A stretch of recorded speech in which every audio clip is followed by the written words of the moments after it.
Good evening and welcome to Three Historians Walk into a Saloon, a Tenement Talk sponsored by the Tenement Museum. I'm Annie Polland, I'm the museum's president, and it's an honor for me to be here with David Nasaw, Professor Emeritus at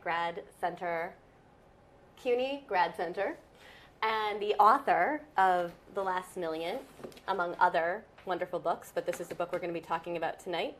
And I'm also here with Professor Emerita Hasia Diner of NYU, who is a professor of history and Jewish studies, and her book, We Remember with Reverence and Love. And this is part of a series where we talk about changing immigration laws and look at who was included at different moments in American history and also who was excluded. Tonight, we're going to focus on the 1948 Displaced Persons and Refugee Act. But as those of you who have watched these shows before know, we often rewind a little before we get there. I promise this time we will get to 1948 before 5 minutes before the show ends. And also, if I refer to laws that happened before, feel free to look at our YouTube library to look at some of the other programs we've done in the past. I want to thank tonight the New York City New York City Cultural Affairs. I'm a little nervous tonight. I'm sorry. That has nothing to do with the New York City Cultural Affairs. It's only me. Thank you so much. And also thank you to the National Park Foundation for funding this program. And thank you to all of our members who are watching, because your membership and your support helps us do everything we do at the Tenement Museum. So I invite you to join the museum and become members if you're not one yet. And we will jump into the material. So tonight, I want to start by telling a story about a tenement family, because our point of departure tonight leads us directly to the story of Coleman and Rivka Epstein and their daughter Bella Epstein. And we're even going to rewind a little bit. So Coleman and Rivka came as had been displaced persons. They came as refugees in 1947. But preceding them in America were their uncle and aunt. Coleman's uncle and aunt, Jacob and Golda Epstein, came in 1912 and 1913. And when they came, they were part of a huge wave of Eastern European Jewish immigration that made the Lower East Side, the Jewish Lower East Side, made it the largest Jewish city in the world.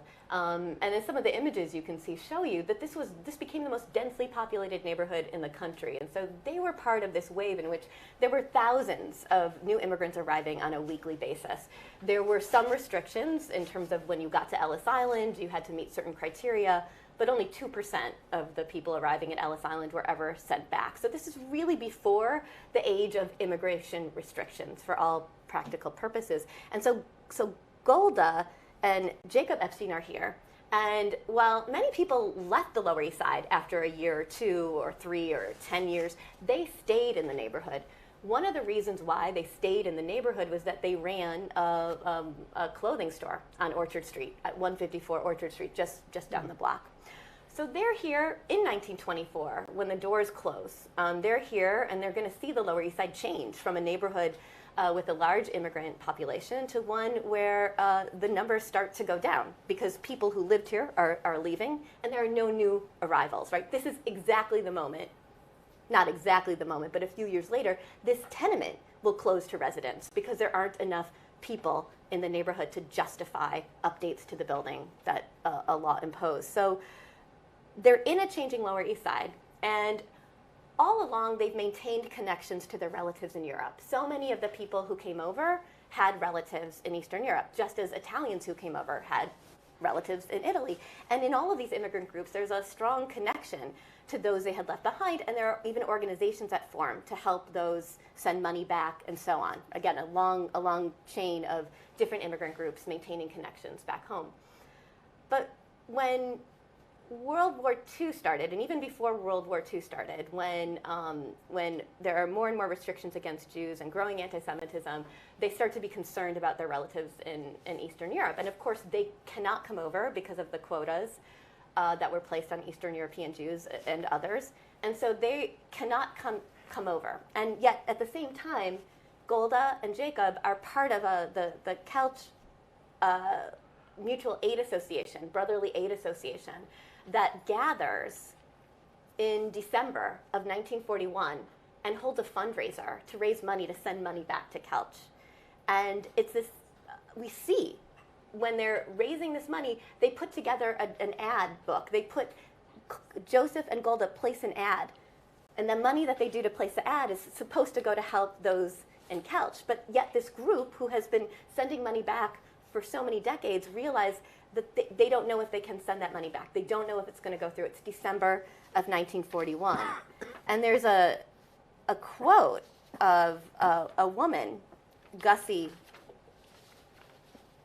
who is running this organization, and she talks about it's an evening where they've gathered and they're filled with sorrow, but it's also an evening where they're gathered and they're so happy to be here. And I think that is, I want to, as we explore what these laws mean, to kind of think about what it meant both to those who were in displaced persons camps, but also to the community here, and what they're doing to help and how that changes over time. But we have these laws to look at, and in fact, finally, after the war ends, Golda and Jacob's niece and nephew, Kalman and Rivka, are able to come over. And they're able to come over as part of the Truman Directive, which we're going to get into. And you can see in the images them coming over, and they had met in a displaced persons camp in Zielsheim, which was outside of Frankfurt. And they married there, but once they got here in April of 1947, Golda and Jacob had a new wedding for them. And you can see this image. And the people in that room, they probably don't know who they are. And yet that's who's now at their wedding. And they have this challenge of they've survived, and then how do you create a new life? And our tour, Finding Home, talks about that challenge, especially through the perspective of their daughter, Bella, who we were able to meet and to interview and to learn more about their lives. But for the purposes of this program, I just wanted to put kind of a family there to kind of get us into how these laws impact people's lives. And to start first with, and we'll get to the Truman Directive, but I want to first start with this point that David makes so importantly in his book, which is that when VE Day happens in 1945, that doesn't mean it's the end of the story. People aren't miraculously, as soon as that happens, free and happy and taken care of. There's a lot of movement in Europe. And I guess I just wanted to start by asking you, what motivated you to write this book? What was it that was so important about these years that you felt needed a book? What was it that we needed to know? I think we all live under this false impression, you know, that when wars end, mm-hmm. treaties are signed, the sun comes out, everybody's happy, mm-hmm. And that in World War II, the American people and the White House and Congress opened their wallets, opened their hearts, opened their gates, said, we know how you, the displaced persons, the Jews, the Ukrainians, the Estonians, the Latvians, the Romanians, we know how you've suffered. Mm-hmm. Come. We will offer you refuge. We will offer you safety. We will offer you a chance to reunite or to unite with your relatives who are already in the Golden Land. And it's a false picture. It didn't happen. It took me a long, long time to realize that every Holocaust survivor that I had met, or their children, when I asked, as a historian, probably too bluntly, when did you come over here? Or how long have you been in the United States? I was told, well, 1949, 1950, 1951, occasionally 1947, 1948. So I'm thinking, where were these people? Where were they? What were their lives? When those who survived, how? And I mean, they couldn't go to, very few of them could go to Israel. There was no Israel until mid-1948. And then there was a war in Israel-Palestine. So that prompted me to look into this story and to tell a hidden chapter in what I thought, and still think is a hidden chapter in Jewish history, in the history of World War II, in the history of Israel, in American history, in the history of World War II. And what was it that, when 1945, when the camps are liberated, what does it look like in Europe? Who's there? Where do they want to go?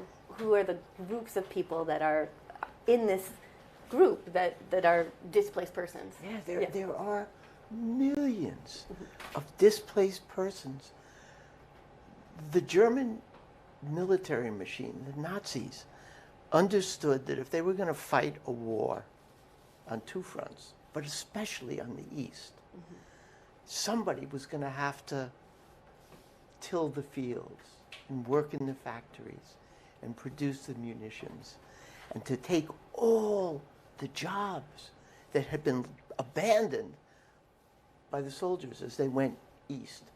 Hitler thought the war would be over in a couple of months. They'll conquer, we'll conquer the Soviet Union and come marching back.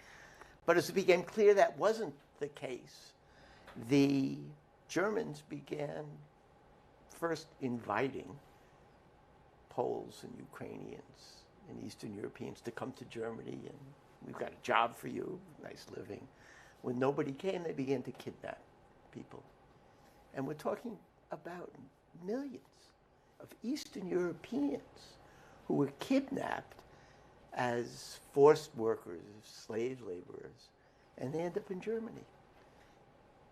When the war ends, a second group ends up in Germany. And that's a group of collaborators. Ukrainians, Estonians, Latvians, Lithuanians, who had collaborated with the Nazis, and they knew when the war was over they were going to get punished.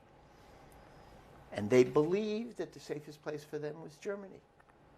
And they packed their bags, and with the help of the German army, and sometimes following the German army, they came into Germany proper. That's group number 2. Group number 3 are the Jews, the survivors of the camps.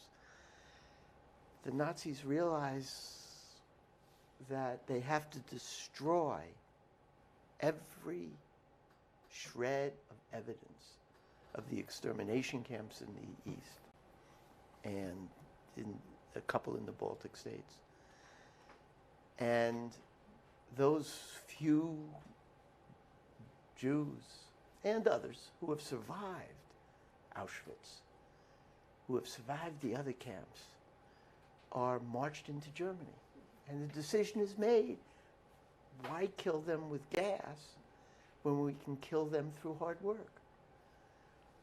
Hitler has decided the only way to win the war is with secret weapons.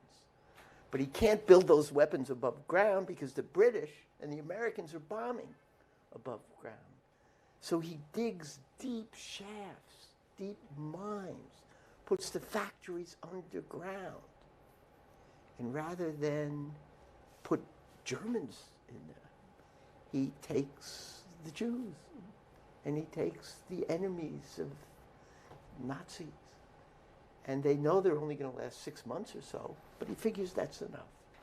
So this is the third group that end up in a destroyed, defeated, bombed out, devastated, hungry, lawless Germany when the war is over, and the Allies, the British and the Americans, round them up, and bring them into what they call displaced persons camp, where the Americans and the British Army feed them, and a United Nations organization, UNRWA, which exists before the United Nations is founded, takes care of them. And this is once they've left, the people who want to go back, they can go back. That's right. So we're dealing now with 1 million people. We're dealing with 1 million Eastern Europeans. The Soviets demand that all Soviet citizens be returned home. And large numbers of them were returned to the Soviet Union and immediately went into jails because they had, committed the crime of being captured by the Allies. So the million. The French, the Belgians, the Dutch, the Italians, they all go home because they can go home. The Poles don't want to go home. We're afraid to go home because they don't know what their country's been. I'm talking about the Catholic Poles because their country's been devastated. Number one. Number two, a huge part of their country is now under the control of the Soviet Union, which grabs it. The rest of their country is under Soviet domination. It's called Poland, but it's under Soviet domination. They don't want to go home. They don't know what they're going to find there. So to pause for a second, we have 1 million people who are going to find their way to these displaced persons camp, and most of them don't want to stay forever in a displaced persons camp. Where is it? Is it safe to assume that the majority of the people want to come to the United States? Absolutely. Yes. I mean, it was the sort of brass ring, it was the golden ticket, and the image of America, regardless of what the immigration laws had been, regardless of the fact that the quotas for East Europeans, across the board, not just Jews, were so low, and they had that, Poles, Lithuanians, so had such a low kind of persona in the American public kind of imagination. They wanted to come to the United States. And did the United States want 1 million refugees to come to the United States? Absolutely not. And they had, as a historian, I always try to see both sides or multiple sides, and there was tremendous fear. That's a refreshing viewpoint. Thank you. And in a way, it's very personal. My mother was one of these survivors, but. They were concerned about post-war demobilization and what it was going to do to the economy. After World War I, there had been a recession, in 1917, a recession in the economy. There was a fear of radicalism. So many of these people had come from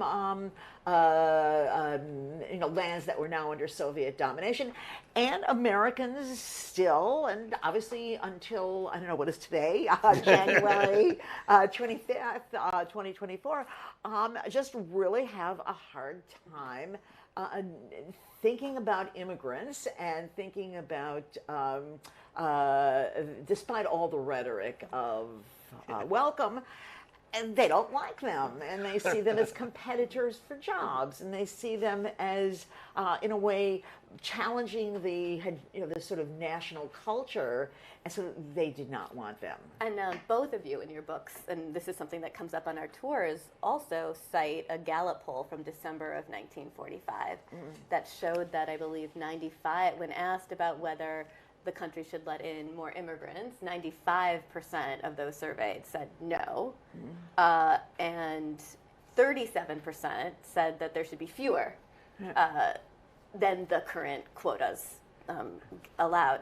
And then I think there was a point too where people could write in if we had to allow more people in, who would they be? And people wrote Scandinavians, which right, Scandinavians. You didn't mention the Scandinavians who were in the. So how then? So you have these people. You have 1 million people in Europe, many of whom will end up in the displaced persons camp, and they're being taken care of by the U.S. Army, and who else is helping take care of the displaced persons in the camps?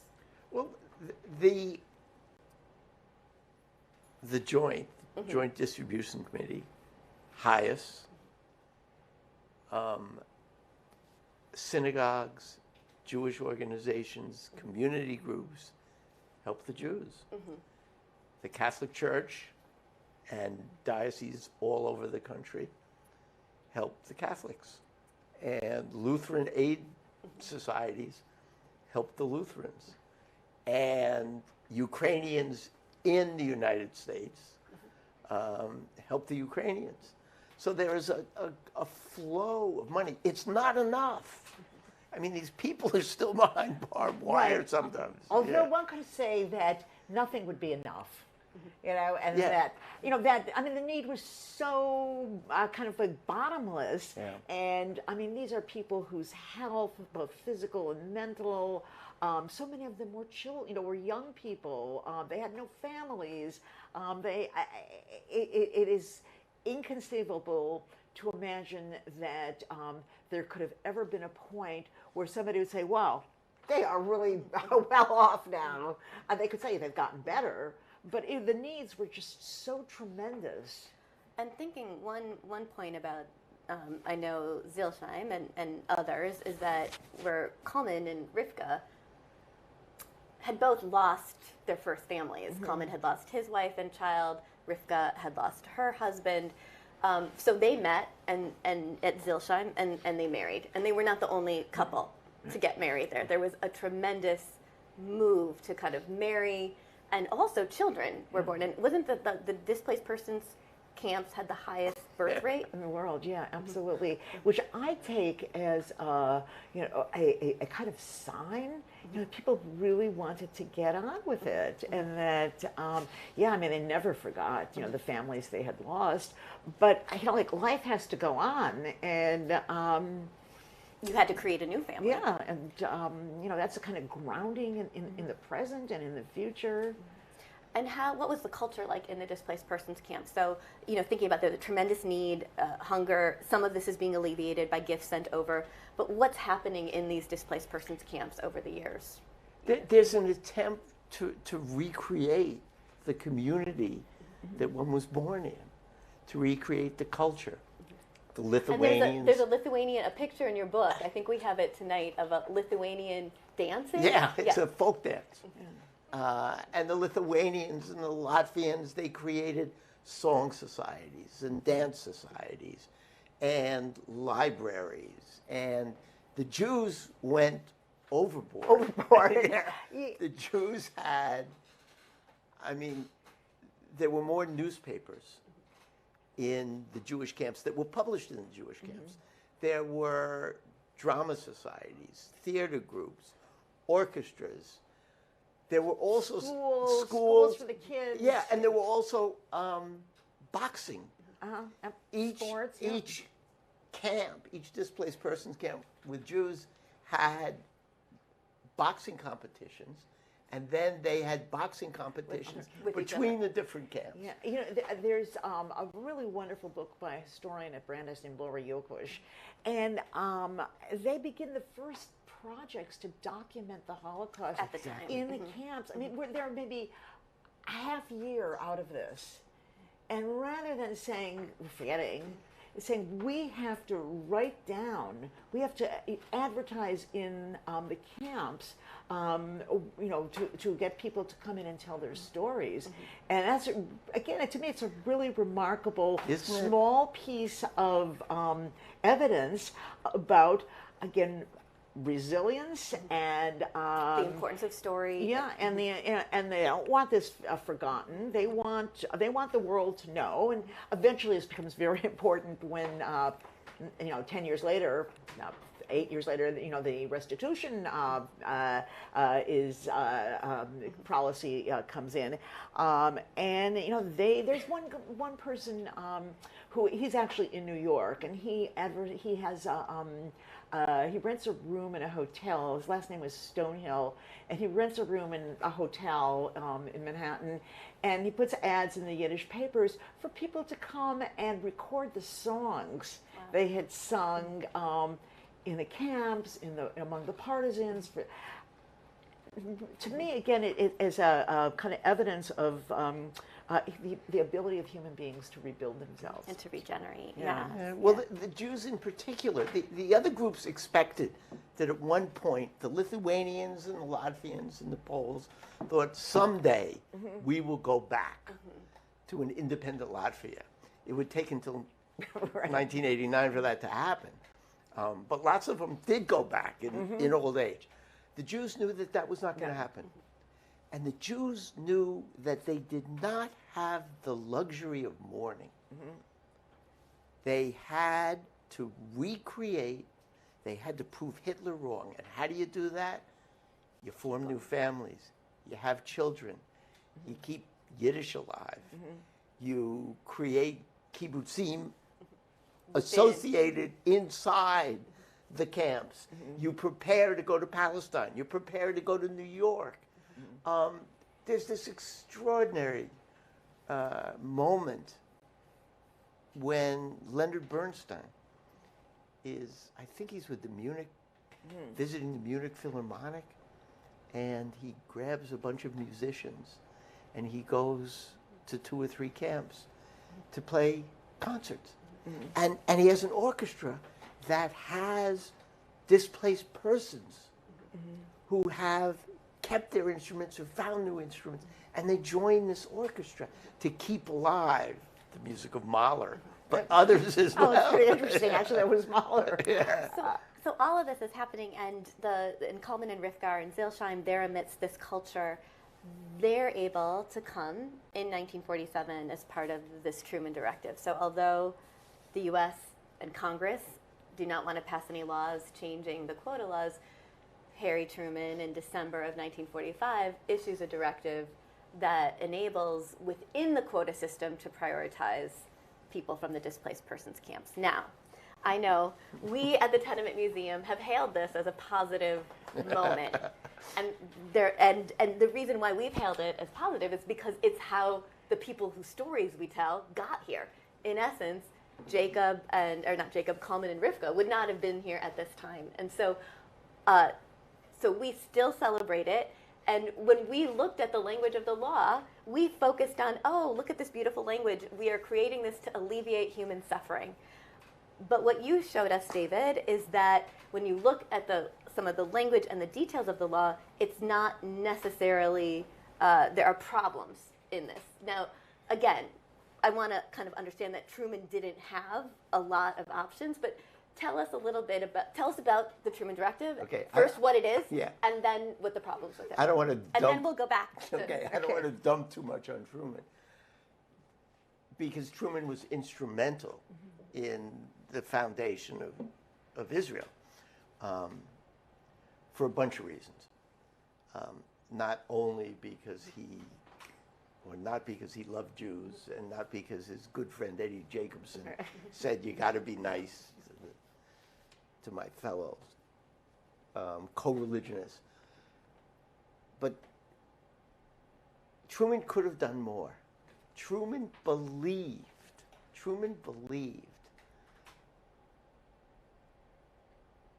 because he was naive, because Roosevelt hadn't helped him out, because he was dumped into the presidency at the end of a war. Truman believed that somehow he could force the British to open Palestine to Jewish migration.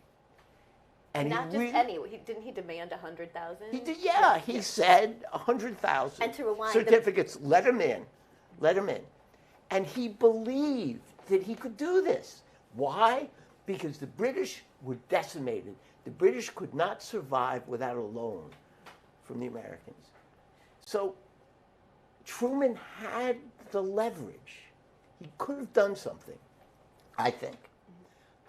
He didn't. Instead, he, played publicity. The Truman Doctrine was, what can I say? A joke. It was a publicity stunt. The Truman Doctrine didn't change the quotas. The quotas were set so that the total number of Poles, Catholic and Jewish, that could come into the country were about 6,000 a year. Okay. The total number of Lithuanians was about 380. 200 Romanians. He didn't change those quotas.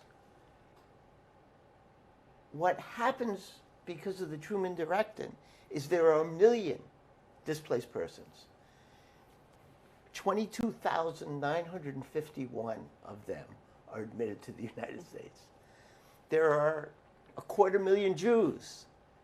15,478 come into the United States. And the only way to get here is on the German quota, because the German quota is huge, right? So the Polish Jews who get here on the Truman Directive get here because they're able to forge papers to say they were here. To say that they're Germans, and to say that they fit within the German quota. And Kuhlman, Epstein, in his paper says that he's from Breslau, and other documents say Couch. So we think that was also part of.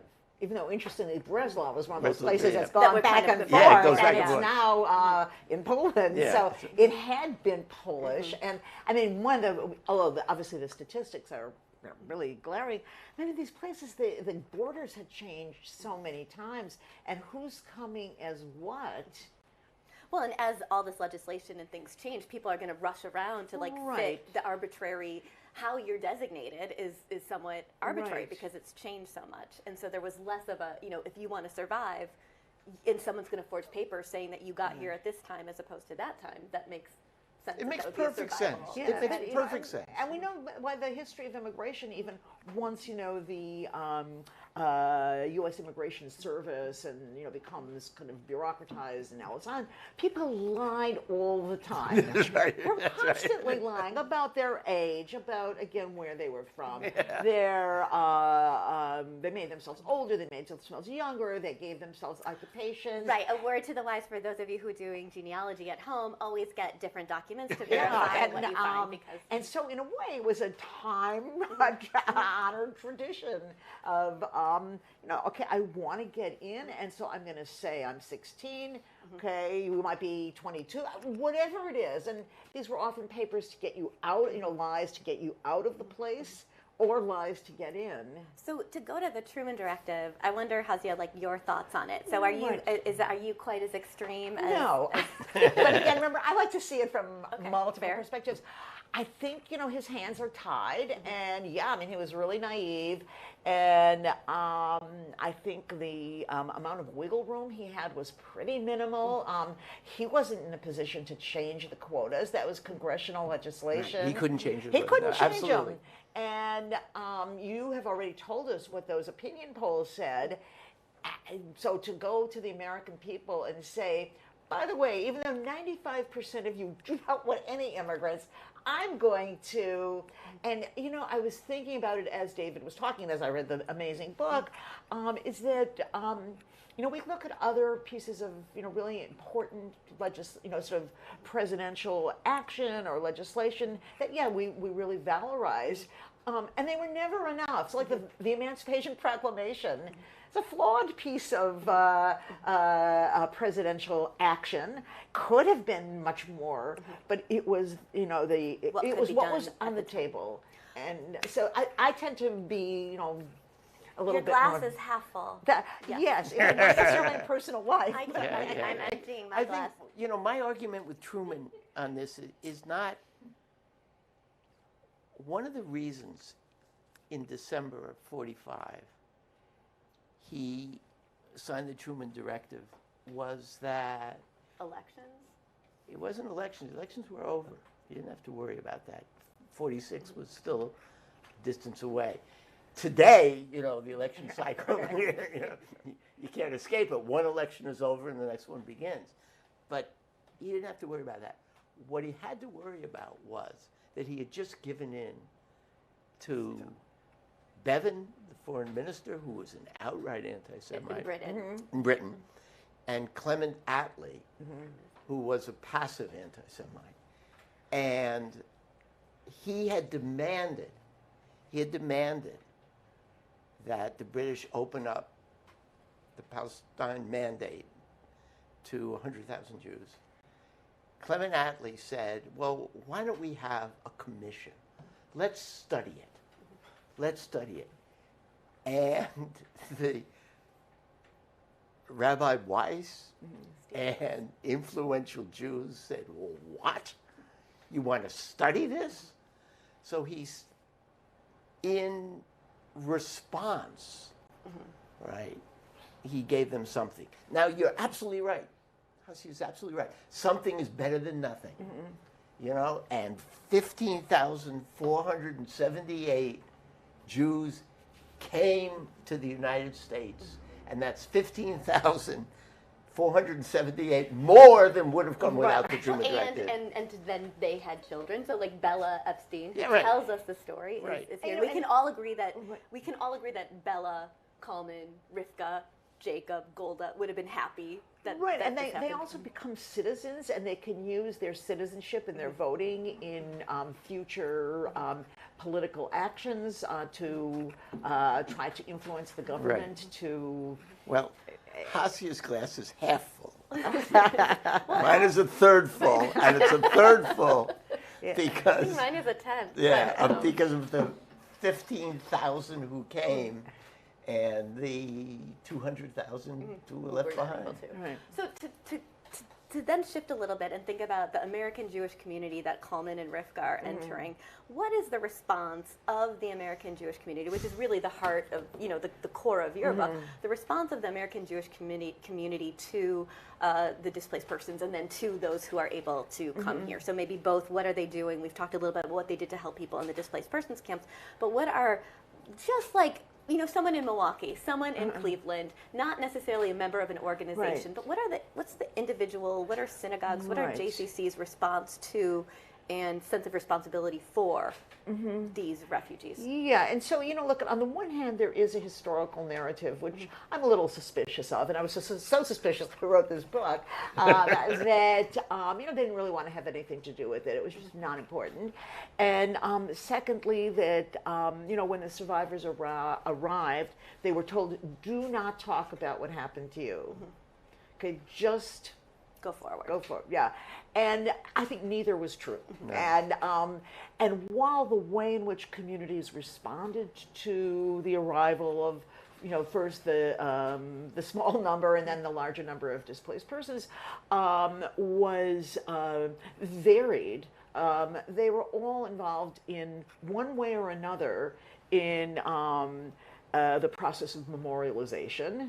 Okay, that is creating communal gatherings, using pedagogy, using political action, using community programming to keep alive what had happened, to raise money for the survivors. Okay, and this was a community about fundraising, and in some neighborhoods in the Bronx, there was actually a truck. Okay, that would go through Friday afternoon, right before the Sabbath begins, and on it the words were SOS, Save Overseas Survivors, picking up people, whatever, these are often just working class people, what can you give? Okay, the community is organized almost methodically to get every segment to participate. So in the book, I tell just a tiny little story that the quota, there's a quota of how much has to be raised in this community, that community, and so on. And so Waukesha, Wisconsin, how obscure a place. Hopefully there's nobody here from Waukesha who Just might... nearby, but nearby, not exactly. Yes. And so the women's organizations were charged with collecting layettes. Okay, so baby clothes and cribs, and within a month of being, of getting their marching orders, they write to Highness and said, "We're finished. We got it all. What next? Can we do next?" And this is true community-wise when we think about geography. It's true about organizations, religious, and so on. They're just remarkable stories that just kind of show how individual people or individual organizations went about this. I think thirdly, so it was to memorialize because they needed to memorialize. It was such a human instinct, and they, raising money. They also used this pretty early on for political action. And I think one that's really important for us is that when they begin to talk about changing the immigration laws, they say, look at it, this is, in congressional testimony. Look what happened when we had these race-based laws. And, the American Jewish community plays a really powerful role in trying to get, unsuccessfully, the United States Senate to pass the Genocide Convention. Yeah. And, it was the American Jewish Committee that paid Raphael Lemkin a salary so he could write this and take it and he was the one, Raphael Lemkin, coined the term genocide. Yeah, and so, these are political actions.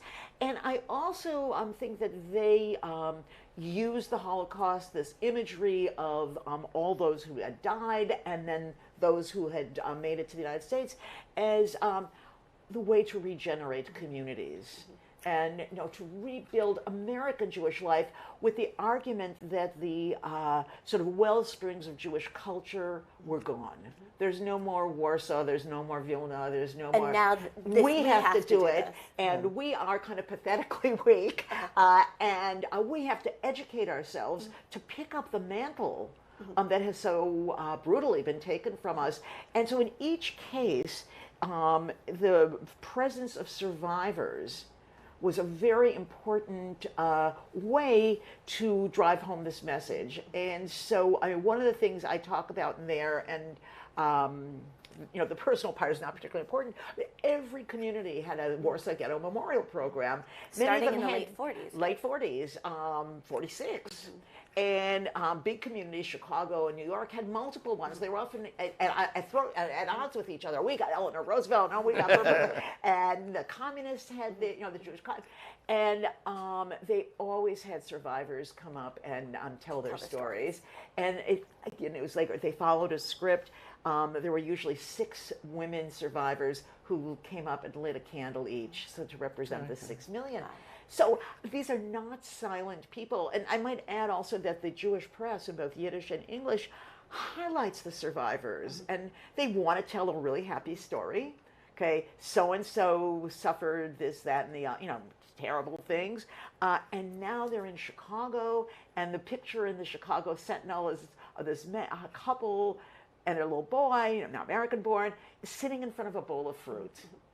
Okay, so... And this is entering American media as well. It's like, what does the show, This Is Your Life? This Is Your Life with, they actually had several Holocaust survivor women. Who are reunited with people. Yeah, and many times Jewish social service agencies, which were affiliates of Highest, when survivor families would come to, again, Flint, Michigan, or Milwaukee, or St. Louis, they would send press releases. They would write up press releases and send it to the local newspapers. Okay, these families have now joined our community, and we know they're going to become good Americans. Good citizens. And I think that one of the great things about this book, too, is that, you really went to archives. You aren't just kind of, this is an making opinion, it up. and it's all in here. And I think there's one in particular, and then I want to get to the Displaced Persons and Refugee Act of 1948, but one in particular, I think from 1952, where there's the idea and what had happened becomes woven into the Passover Seder. With the title of the book is We Remember with Reverence and Love. So just tell us a little bit about that. So the American Jewish Congress called together a committee of some rabbis, some Hebrew scholars, poets, to come up with a reading for both home and public ceremony, including at these Warsaw Ghetto Memorial programs. And they met for however many months, cobbling together a reading in Hebrew and Yiddish. No, I'm sorry, Hebrew and English, although it was translated into Yiddish also. But the text itself was like a little 4-page pamphlet, and people could stick it in their Haggadah. And it's a fascinating document where they first tell what happened. The first 2 paragraphs are what happened. And then the last one ends, in the depths of their despair, the martyrs lifted their voices in a song of hope that justice and brotherhood would reign among men.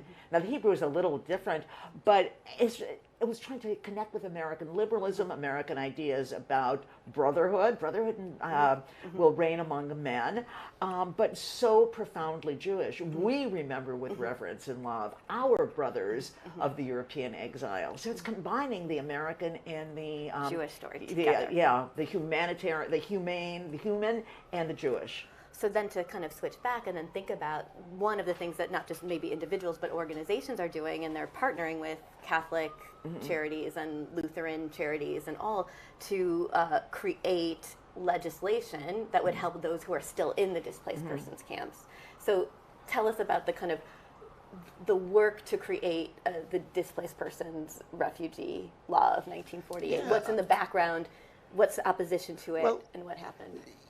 For the American Jewish community, they tread, I'm thankful that I wasn't part of that community at that time, because they're afraid that if they highlight the suffering of the Jews, the American Congress is going to say, go away.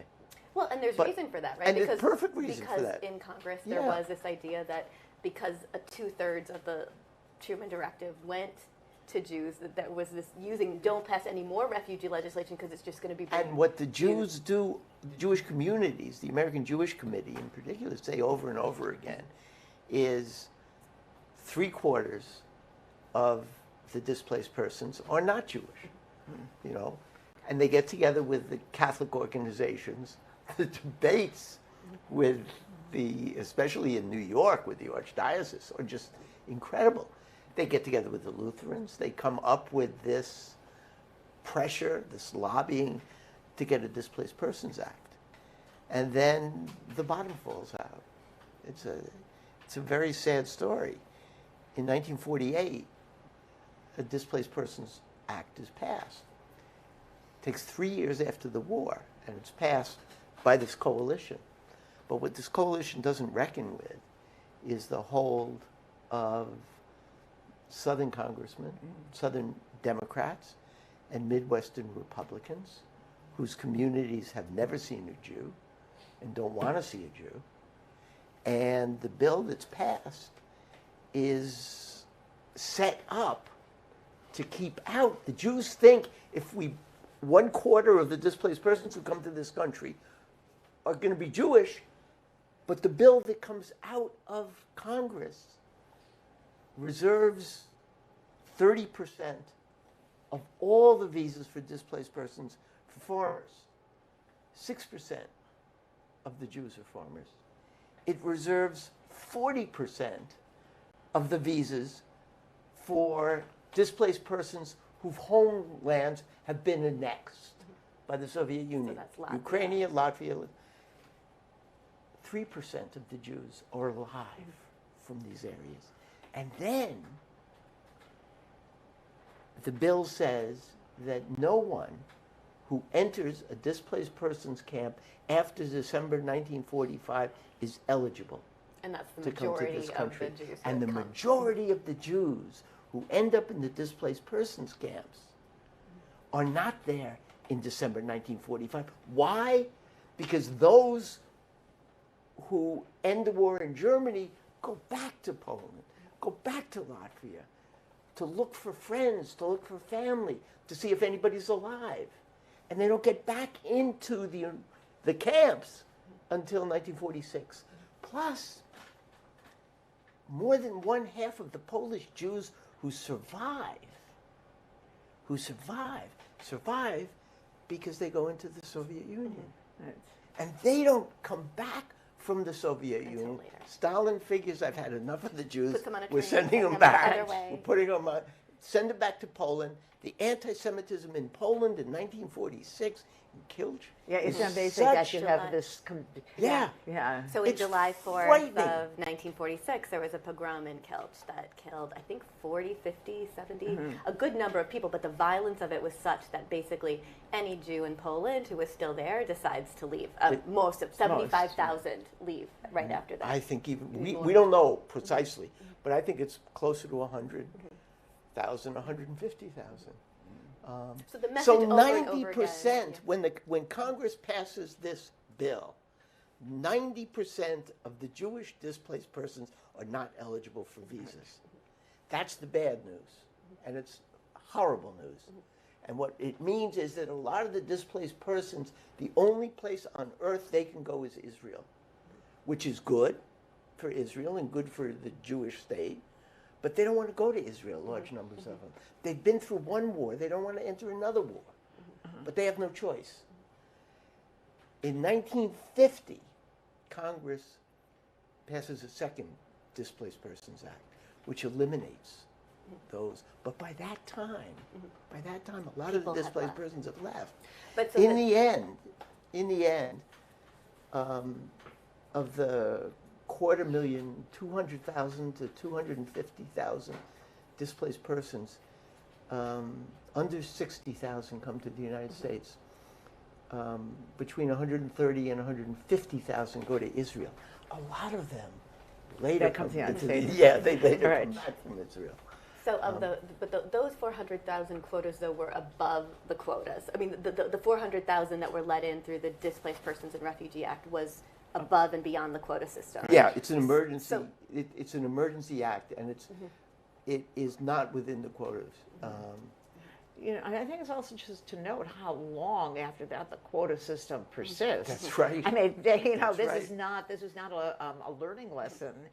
You know, it's not until 1965 that which, by the way, in 2 weeks, we don't have to wait that long, but in 2 weeks we'll be doing a program just on 1965. But for now, we're still, Yeah, and so it's the culture has not changed to kind of and think it just about really what was the a meaning long process for which the advocates of immigration had to go through to get that also flawed piece of legislation of Hart-Celler. It was the best they could get. But, you know, thinking about in 1948, thinking about all those organizations that were working together, just like, it's heartbreaking to think of how they would have felt in 1948 when this law that they've been working on for so long. There's this debate that goes on in the Yiddish press. And the debate is, as Jews, do we support this bill or do we ask Truman to veto it? And the major organizations say we can't ask Truman to veto it. Because the broader concept. We can't say, you know, Don't let we refugees can't in. keep the non-Jews out. Right. What impact does the law have going forward in terms of shaping the refugee policy in the United States? Because if I remember correctly, it's the first legislation where the word refugee is used. Is the word refugee used or displaced person? Isn't it displaced persons and refugees? And refugees, okay. Because in a way, the first real test of this is in 1956 with the Hungarians, many of whom were Jewish, by the way, Holocaust survivors who, Jews who survived the Holocaust and went back to Hungary, or a certain percentage of the Hungarian Jews did not get deported. And so that's the first, piece of legislation where the word refugee is the let me end on a down note. I mean, laws have consequences. Laws have consequences that go beyond the borders of the United States. Between 1920 and 1924, between 1880 and the First World War, 3 million, 2.5 to 3 million Jews from Eastern Europe come to the United States. Between 1920 and 1924, Poland, you can't get out of the Soviet Union if you're a Jew, but in Poland you can. Between 1920 and 1924, 130,000 Poles come to the United States. Between 1930 and 1940, 14,000 come. 2.5, this includes Jews and non-Jews. Right. 2,000 Hungarians. 2,000 Romanians. And you have to ask yourself, how many of those, right, who were locked out of the United States because of the quota laws, perish in the Holocaust? Right. The distance between 1924 and 1941, when the killing fields are energized, the killing fields are put into operation, it's 20 years, So, the immigration laws, look, I think we have to ask ourselves when we look at the Chinese Exclusion Act, when we look at what's going on today, we have to look at the larger humanity, the larger community. We got to look beyond our borders and say, what does this mean?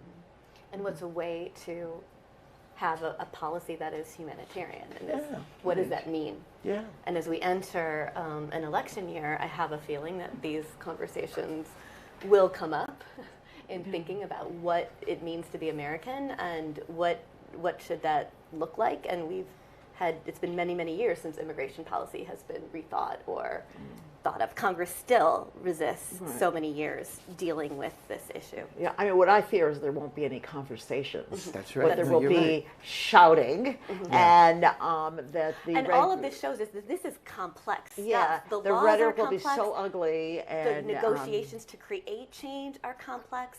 It's not a good guy, bad guy scenario. It's just a lot of work in order to kind of move things forward. So we will pray for that ability of Americans to think about complexity and to hopefully elect leaders that demand that that kind of humanitarian impulse is directed towards some of this work. So I want to turn to questions, both from our live audience and also from the chat room. Thank you both so much for this conversation. Perfect. So we're going to turn first to the in-room if anyone has any questions. I know there's been a lot that we've covered in this conversation.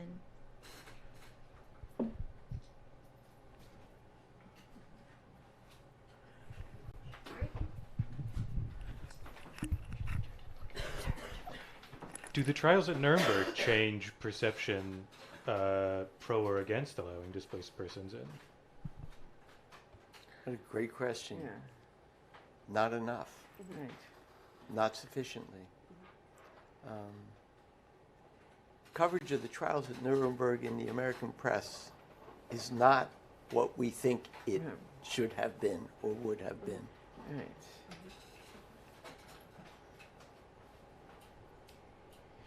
Fantastic. And a question that we have from the chat, the question is, how would any of these restrictions changed had Roosevelt lived until the end of the war? That's an interesting Oh, question. that's the counter I mean, history. there are people who do write counter histories, right? Right, drives me Neither of crazy. you have Never. done that yet, but maybe tonight this is your chance to seed that Well, idea. Well, that's interesting because Roosevelt himself was not a great fan of expanding immigration, and after the 1938 Evian Conference, which the United States had called, the United States admitted nobody. And again, I'm not one of those Roosevelt bashers because, again, I think he was just in a really complicated and limited position, and he has to kind of navigate the Southern congressmen who control all the committees. Right? It's a time when the Southern Democrats control every committee, and therefore no legislation will go through if he bucks them. He has to, stand for election. He has to deal with both the British and the Soviets. And, and he is so condemned for what he did at Yalta, and that he gave away the store to Stalin. So, I mean, my guess is it would have not been a whole lot different. Yeah. Dolan, do you have questions? Yeah, another question from our audience. You mentioned the different European quotas for potential Jewish immigrants outside of Europe. Were there similar quotas, or did it operate in a different way? The quotas for outside Europe were, 100 per country. There was no quota for Mexicans and South Americans and Central Americans were kept out in different ways. There was no quota in this hemisphere. But the quota, I don't know what the quota for China was. Oh, zero. 100 and, Zero? Well, in Oh, zero? 1942, No, you're right. zero. In 1943, it changed to 106. Yeah, but there was 106, yeah. 1917. Congress enacted the Immigration Act of 1917 created something called the Asiatic Barred Zone.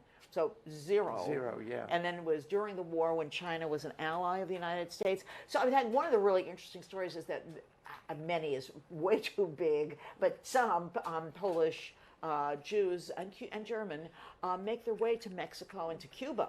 Yeah. And And then they try to come in as Cubans or as Mexicans, and there is a Jewish illegal immigration, and and Libby Garland, Libby Garland, wrote a wonderful yeah. book about that. Yeah, and I mean, unfortunately, she doesn't have any numbers, and she even says, "Look, Well, because who's going to right document this? But it was a significant a phenomenon that the Union of American Hebrew Congregations actually sets up rabbis on the Texas and Mexican border to try to navigate for these Jews who are coming in, and yeah, and Cuba is another one. There's a big Jewish community in Shanghai, and in order to get into the United States, they go back to Germany to Because the come quotas are large. into the United States through the German quota. And you mentioned the kind of coalition of religious organizations and advocacy groups that helped pass the law. Were there dedicated pro-immigration or pro-quota expansion factions within any of the political parties or at the national or state levels? By and large, the Democrats were in favor of more immigration, with the exception of the Southern Democrats. I mean, there are two Democratic parties. And, there are a dozen Jewish congressmen, a lot of them from Brooklyn. Yeah, And Emmanuel Sellers. Manny Sellers He'll get his is date next time, terrific. February 5th. You'll be able to learn about Emmanuel And these Sellers. people have been working doggedly since the 20s, before the passage of the Johnson-Reed Act, trying to prevent it. Yeah. And what a kind of campaign of futility. They just couldn't. So it's primarily Jewish, Italian, Irish congressmen who are pushing, and for naught. Any more from the... Yes, we have one last question from the chat. I would also just like to say there's so many people commenting, even just of this is not history they've learned, when they learned about the Holocaust, even as in school, that you don't learn about the experience afterwards. So just the number of people recognizing the importance of this conversation. I think that's a good point. Always be careful when you hear a history lesson if someone wraps it up nicely with a bow, because there are always strands, there are always the next chapter. And I'm about to give you a question that will not wrap up nicely with a bow, and I think the next chapters have to come out of the tour of the Tenement Museum. But what happened to these refugees once they arrived in American communities? Were there restrictions on employment for refugees then, like there are for asylum seekers now? So kind of starting to draw those connections past to present. Yeah, well, I mean, on the one hand, I'd say, they adjust and they become part of their communities, and no doubt they had, they suffered what we would now call PTSD. Yeah. And there were Jewish social service agencies that sought to alleviate their concerns. National Council of Jewish Women, just really rose to the occasion of trying to integrate.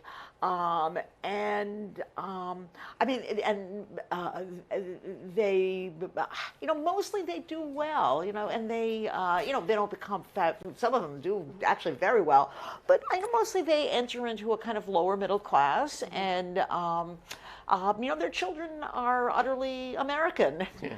And there was nothing, to go back to part of that question, though, also was asking, were there any kind of impediments to employment? No, not really. The places where there was employment discrimination against Jews were not the kinds of jobs. They were not interested. They were not going to go to white shoe law firms. They could, become an electrician, or they could open a grocery store. And, without making it personal, I grew up with these people, and it was a really powerful part of my upbringing. And you can learn more about that, as Chelsea was implying. We have a tour called Finding Home that talks about Kalman and Rivka and their life here, and really through the eyes of Bella, their eldest daughter, who was born here in 1948. And I think one of the things we think about a lot, too, is the Jewish community is helping. Here they are in the Lower East Side. There are kosher butcher stores, there are synagogues, things that they can draw on, but there's no one who can tell them how to raise a family after what they had been through. So I think there is this always, and I think that is a universal thread in trying to understand the lives of refugees once they're here, is how do you cope with all of this and create and move forward. So we don't have the answer to that question, but we can talk about it through the lives of some of the people who lived in our tenement. So I want to thank you, David. I want to thank you, Hasia, for your wonderful scholarship, for your willingness to sit with us and talk with us. And both of them have taught our wonderful educators who are here, which is such an important part of our program. So I want to thank again the Department of Cultural Affairs of New York City, and I want to thank again the National Park Service Foundation, and I want to thank all of our members who help support this program, and I want to thank the amazing crew, Chelsea, Gemma, and Jacob, and Allison, who helped make this program. And yeah, come back February 5th, we'll talk about 1965. And also, if you want to learn more about the Tenement Museum, another way you can do that is PBS just put out a really nice documentary about us called Treasures of New York, and it's about the Tenement Museum, and you can find it on our website. So that will give you a good overview of the work that we do here on a daily basis. So thank you all, and have a wonderful evening.